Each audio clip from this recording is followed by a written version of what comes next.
Bonjour Saïd Kabila. Bonjour Merveille Mouyemba. Voilà, mesdames, messieurs, nous sommes dans votre émission Entretien. Aujourd'hui, nous recevons Saïd Kabila pour évoquer la question de plateformes numériques dans le média. Et aujourd'hui, ça tend vers une expansion énorme. Et Mongobé en fait donc partie. Et aujourd'hui, nous recevons Saïd Kabila, qui est bien sûr journaliste Antenne Afrique pour les comptes de Mongobé.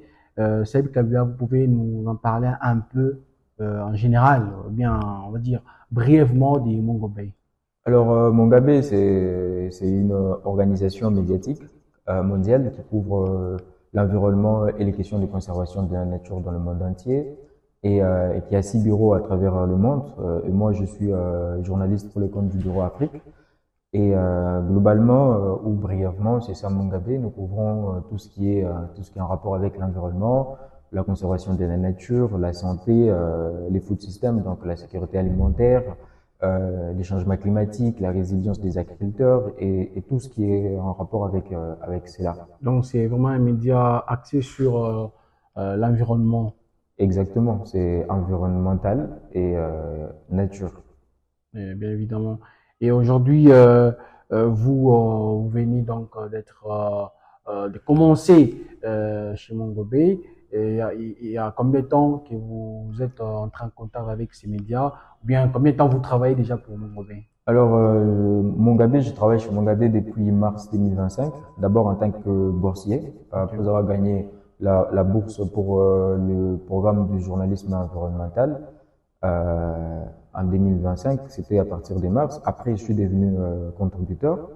Après, en février de cette année, j'ai été nommé où j'ai gagné les postes de journaliste TikTok pour m'occuper de la croissance et du développement de TikTok de Mongabé sur TikTok, afin de toucher la nouvelle génération, la Gen Z, selon notre vision 2030.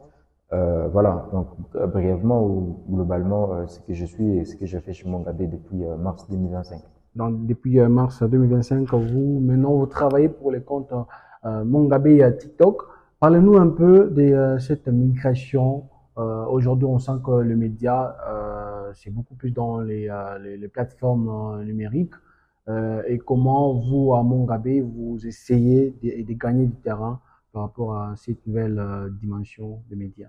Oui, en fait, nous nous sommes dit que la Gen Z, c'est l'audience en fait de demain pour le média et que c'était important pour un média comme Mongabé d'informer, de toucher cette nouvelle audience. C'est pourquoi chez Mongabé, nous avons estimé d'aller sur des plateformes où on peut retrouver cette audience. Et parmi les plateformes en vogue actuellement, il y a TikTok où la Gen Z se connecte tout le jour et publie.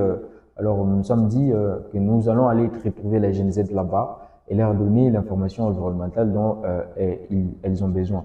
C'est pour ça que nous sommes allés sur TikTok et ouvrir notre compte là-bas depuis le 22 avril dernier. Et nous avons commencé déjà à publier des informations environnementales à destination de la Gen Z et qui commencent à mieux recevoir maintenant. Donc, globalement, c'est ça. Évidemment, on va suivre d'abord un petit élément en rapport avec Mongabé, tourné par vous sur l'environnement. Vous évoquiez les perroquets gris d'Afrique,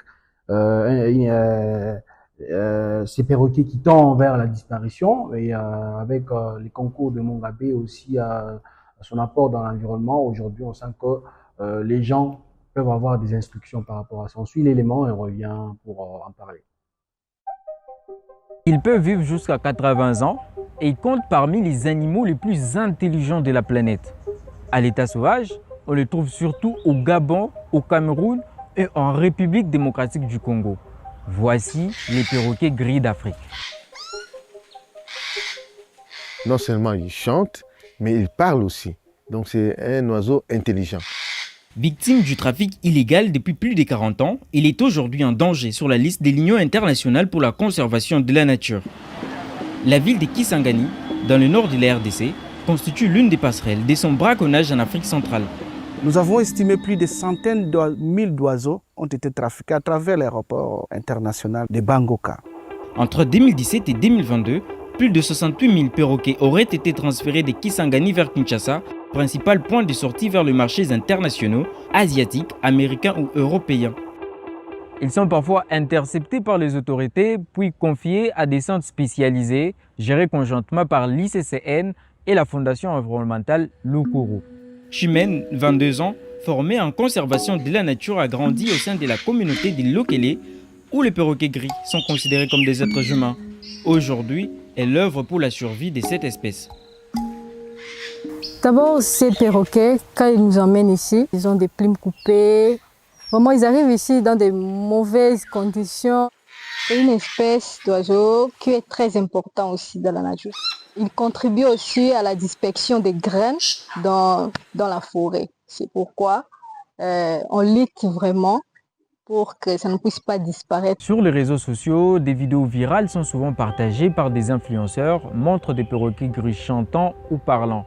Une popularité en ligne qui banalise l'image des domestications et accroît la pression sur ces espèces. Face à l'urgence, les autorités congolaises ont renforcé la législation et interdit en juillet 2025 toute capture, détention et commercialisation du perroquet gris d'Afrique sous peine de 10 ans de prison et 20 millions de francs congolais. Pour les acteurs locaux, sans contrôle ni sanction, les risques de récapture restent élevés. La Fondation Lukuru possède aujourd'hui 3 centres de réhabilitation dans le pays. Notre rôle est d'assurer à ce que ces perroquets récupèrent leurs capacités, en les nourrissant, en les soignant, mais tout en les laissant le minimum d'esprit sauvage. Et une fois qu'ils atteignent leurs capacités, on les relâche. À ce jour, la Fondation a relâché près de 400. Maintenant de suivre le reportage sur les perroquets gris d'Afrique. Avant qu'on nous continuions avec cet entretien, Saïd Kabila, vous avez aussi gagné des prix depuis que vous avez commencé dans ce domaine environnemental par rapport aux médias. Parlez-nous un peu de ces prix et comment ça s'est passé.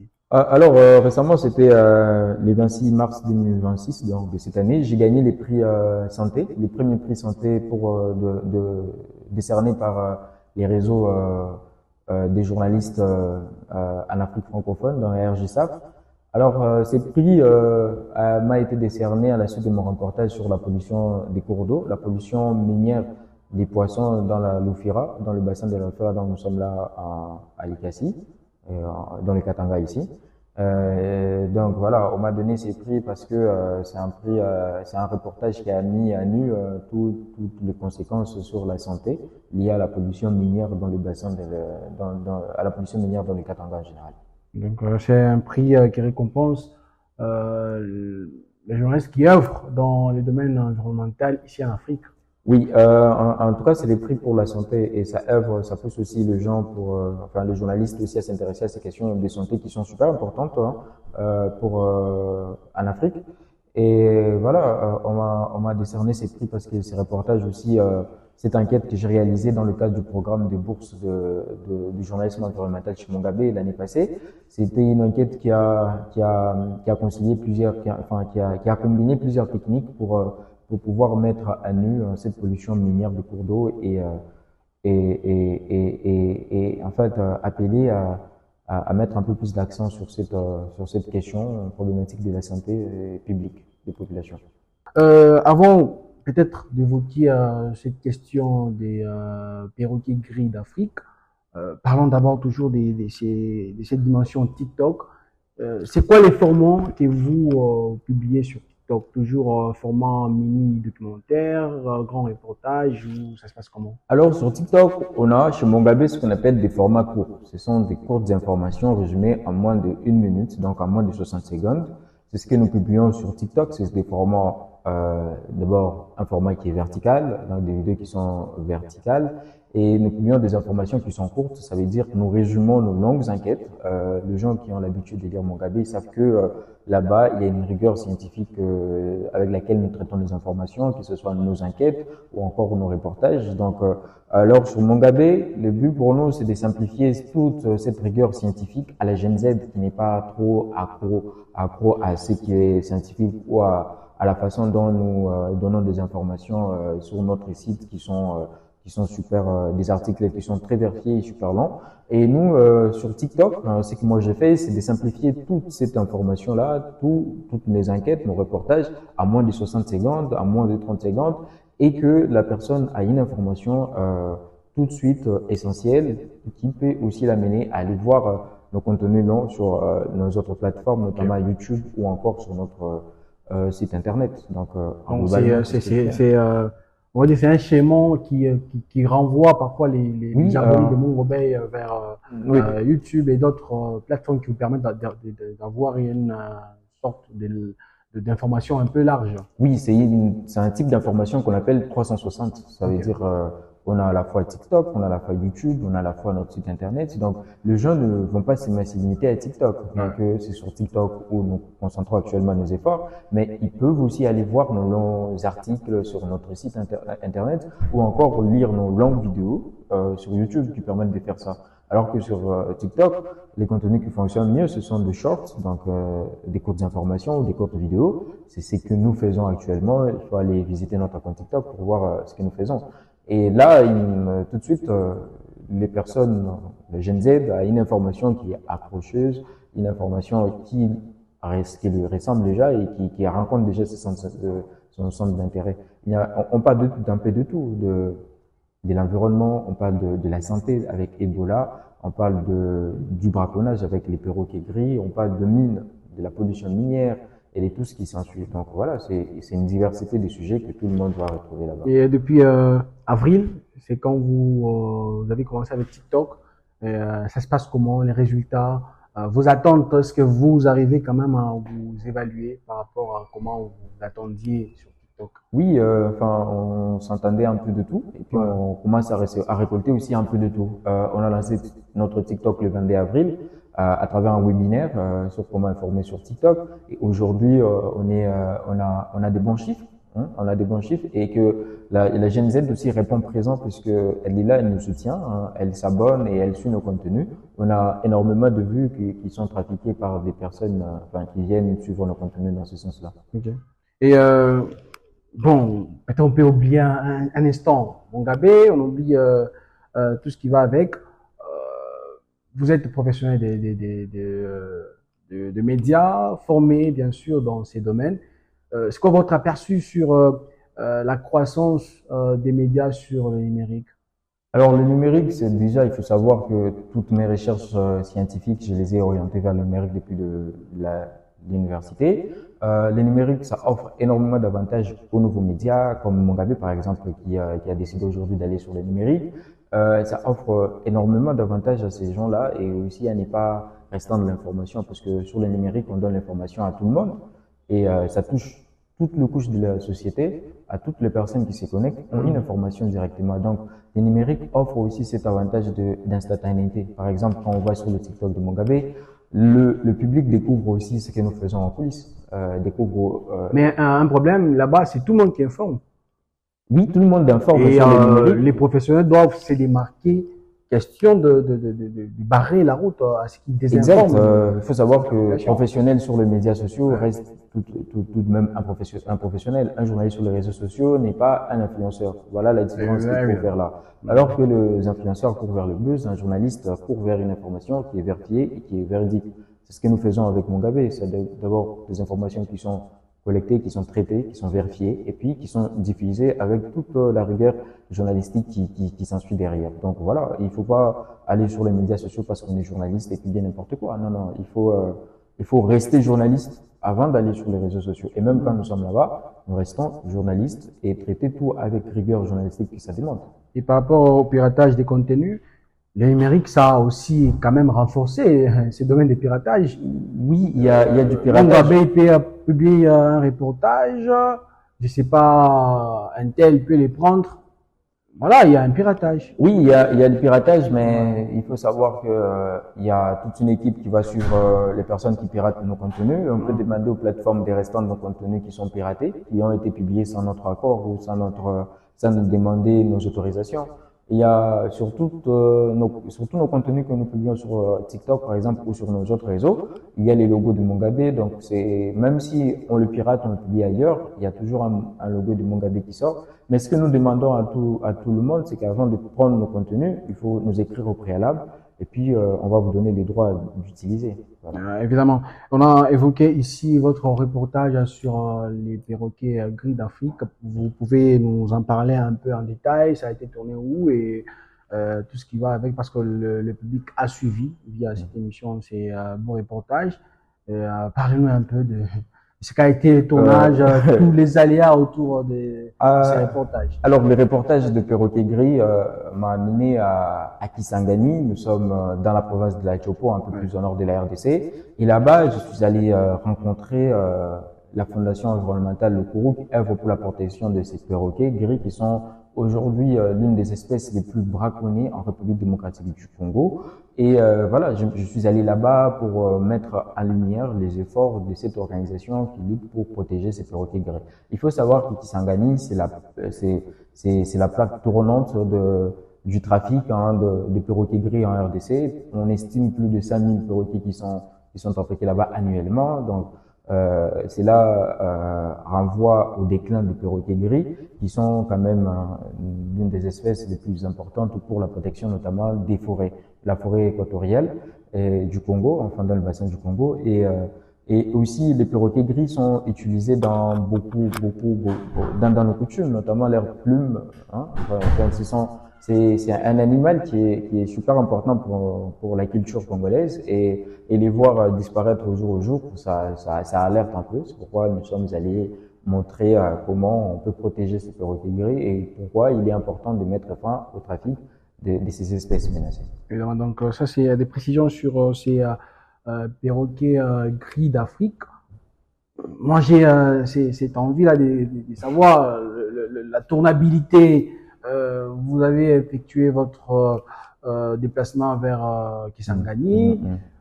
Sur les terrains, vous arrivez, bon, les accès, alors tout ce qui va avec pour que le reportage réussisse comme vous avez projeté. Avant tout tournage, il faut savoir que le reportage environnemental en Afrique, c'est quand même l'un des reportages qui est beaucoup plus difficile ou très challengeant à faire. Ouais. Avant de faire un tel reportage, sont des tips et des conseils que je donne à tout le monde. C'est premièrement, nous avons pris contact avec l'ONG. Nous l'avons appelé 3 mois avant. Donc, on a préparé avec elle tout le processus de pré-production avant d'aller sur le terrain. Et nous avons été en contact avec eux du matin tous les jours. Et quand nous sommes allés sur le terrain, ils nous ont facilité la tâche déjà à nous ouvrir les portes et à nous permettre aussi de tourner dans de meilleures conditions. J'étais seul avec des collègues de Kisangani avec qui m'ont aidé sur le terrain. Donc voilà, il faut des préparations, beaucoup de préparations avec déjà les personnes avec qui il faut tourner parce que c'est la vidéo, il faut déjà les mettre en confiance. Et en tout cas, globalement, ça s'est bien passé avec Kisangani. C'était une ville très chaleureuse qui nous a bien accueillis. Et les reportages s'est fait dans 2 jours et ça s'est bien passé. Évidemment, les reportages étaient faits dans 2 jours. On a tourné autour des Mongabé et on sait vous retrouver sur TikTok. Oui. Hormis TikTok, on peut encore vous retrouver, vous lire ou bien vous suivre sur quelle plateforme? On est sur YouTube, on est sur Facebook, on a notre site internet mongabe.fr donc pour le site francophone. Et voilà, il faut aller là-bas et nous suivre plus aussi sur TikTok parce que TikTok, vous êtes en contact direct avec nos coulisses de terrain, comment nous faisons des informations sur Mongabe. Ok.